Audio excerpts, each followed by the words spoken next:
আজকে সবার সাথে একটা ব্লগ ভিডিও শেয়ার করব এবং বাইরে কাঠের উনানে রান্না করব, সেটাই শেয়ার করব। সকালবেলা উঠেই চা মুড়ি খেয়ে নিলাম, আর তার সাথে দেখুন রান্না বান্নার সবজি কেটে নিয়েছি। এখানে বাঁধাকপি, টমেটো, মাছ রান্না করব, গঙ্গার বাইম মাছ। দেখতে থাকুন, আশা করি ভালো লাগবে। আমি প্রত্যেক দিনের মতোই আজকে উনানে রান্না করছি। উনানে রান্না করলে আমি সবসময়ই ভিডিও আপলোড দিই আর এবং সেই ভিডিওটা শেয়ার করার চেষ্টা করি। এখানে দেখুন হাঁড়ি নিচে হালকা করে সর্ষের তেল লাগিয়ে নিয়ে তারপরে এইভাবে প্লাস্টিক দিয়ে হাঁড়িটা মুড়ে নিয়ে তার মধ্যে যদি আপনারা ভাত রান্না করেন তাহলে দেখবেন যে হাঁড়ির নিচে কালি পড়ছে না। আর আমি কিভাবে করি সেটাও দেখাচ্ছি আপনাদের সাথে, শেষ পর্যন্ত দেখুন। এখানে উনান ধরানোর জন্য ওনাকে ডেকে নিয়েছি। এখানে হাঁড়িতে জল দিয়ে দিলাম পরিমাণ মতো। আর এইভাবে বাইরে রান্না করলে খেতে সেই দিন সত্যিই খুবই ভালো লাগে।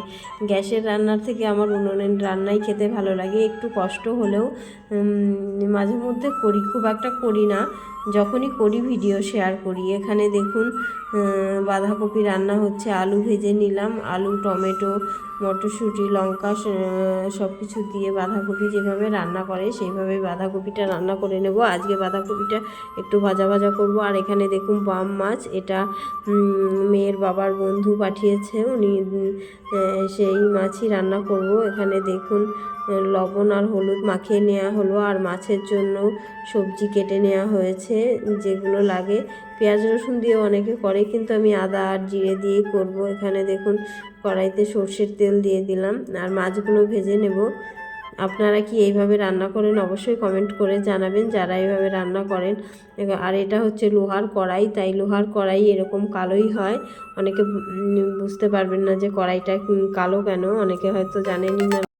এখানে দেখুন তারপর মাছ এক এক করে সব মাছই একবারে দিয়ে দেব, যেহেতু যত তাড়াতাড়ি রান্নাটা করা যায়। এখানে আমি রান্না করছি কাঠের উনুনে। আর মেয়ে যেহেতু স্কুল থেকে চলে আসবে তাই একটু তো তাড়াহুড়োর মধ্যে আছি। আর মাছ এক সাইড হয়ে গেছে, উল্টে পাল্টে মাছটাও ভেজে নেব। এই মাছগুলো খেতে সত্যিই খুবই ভালো লাগে, অনেকে পছন্দ করে জানি না, আমার তো খুবই ভালো লাগে। দেখুন মাছ ভাজা হয়ে গেছে। এইদিকে জিরে আর আদা টমেটো ফোড়ন দিয়ে রান্না করব। দেখুন মাছ ভাজার পরে যে তেলটা ছিল তার মধ্যে তেজপাতা, শুকনো লঙ্কা আর জিরে দিয়ে দিলাম।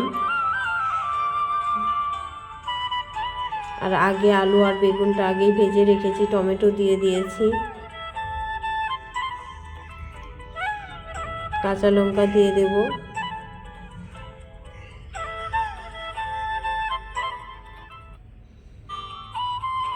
কোনো কিছু করতে গেলেই খুবই তাড়াহুড়োর মধ্যে যে কাজটা করবেন সেটা কিন্তু ভালো হবে না। শান্ত মাথায় যে কাজটা করা যায় সেটাই কিন্তু ঠিকঠাকভাবে হয়। আর এখানে দেখুন ভেজে নিয়েছি আলু টালু, সবজি কষিয়ে নিলাম, পরিমাণ মতো অল্প করে জল দিয়ে দিলাম, যেহেতু এটা কাঠের উনুন। এখানে আগুন ফুটতে প্রচুর বেশি, জল না দিলে সবজিটা ধরে যেত। তারপর জিরের গুঁড়ো আর ধনের গুঁড়ো দিয়ে আবারও একটু ভালো করে কষিয়ে নেব। তারপরে এই সাইডে গরম জল ছিল, গরম জল দিয়ে দিলাম। গরম জল দিয়ে রান্না করলে তরকারির টেস্টটা মনে হয় যেন ভালো আসে এবং তাড়াতাড়ি হয়ে যায়। দেখুন এই সাইডে ভাত বসিয়ে দিয়েছি, আগে তরকারি করে নিলাম।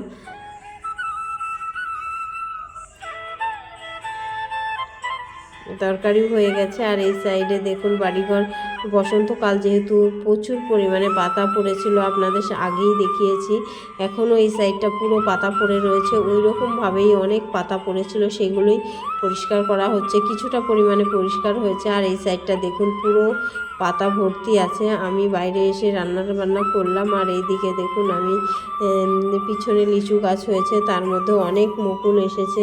আগের বছর তো হয়নি, আর এই বছর লিচু গাছেও মুকুল এসেছে, আমেরও মুকুল এসেছে।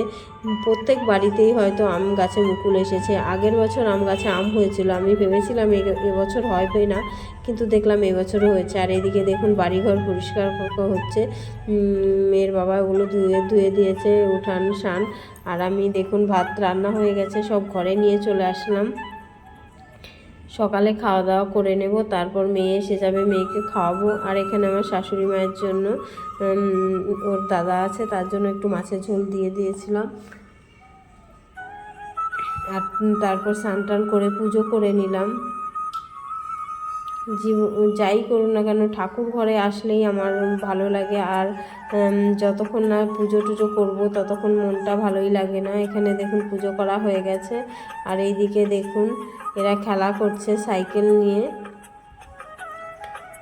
বারবার ডাকছি যায়, গরমের মধ্যে সাইকেল চালাচ্ছে। এই দেখুন এটা ওর জেঠু মেয়ে, এটা ওর পিসির মেয়ে, সবাই মিলেই খেলা করছে। আর দুপুর হয়ে গেছে, তারপর দেখুন দুপুরে খাওয়া দাওয়া মেয়েকে খাইয়ে দিচ্ছে, আর আমিও এদিকে